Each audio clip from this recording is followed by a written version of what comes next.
लोनना मखुद लोनरगा अबू हाथपीगनु हाइबगी मवोंद तौबदु फावदा कापगा हाथकेब सिगुमबसे सा मसी अखोई पीस बोंगनबो होनबदा सा मसी थिंगदबा यारोय चुमना चिन्ना लावबना यारोय सेंट्रल गवर्नमेंट खक्तन हायरसु यारोय हुजिकति सार लाइबक फबा हाइबबु चाही अमगी मतुंगदा मियामगी ओइबा गवर्नमेंट अमा honourable leader of the house मरुप ऑनरेबल श्री खेमचांदा लुचिंगबिदना तौरबनिना ngasi sar akoi law and order haibase akoi state ki subject ni pasi akoi khara takhai jesa ain na yadaba valley do oisanu ching do oisanu ain na yadaba dugum bakhan kaya gi afaba paiba nongmai pak akoi fagat se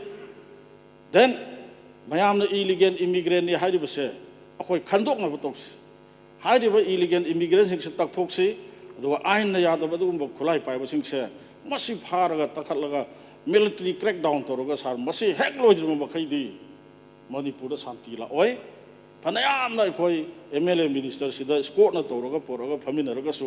हाइरिबा अदुगुम्बा unlawful ओइबा आइन ना यादब मयाम से तखाइद्रम मखै मसी अखोई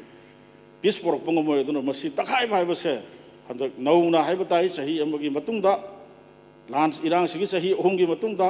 हुजिक election सही अममुक्ता गाइसले मयामना हेन खंगबिरे election था अहुम मरी वालिङैदा मॉडर्न कोड ऑफ कंडक्ट लागनी 27 इलेक्शन नि फर्स्ट पार्ट अंगनबा मतमदा अदुना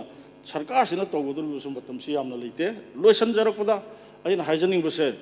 ऑनरेबल चीफ मिनिस्टर ना थमोय सेंगना तौगने हाइबसे आई खांगी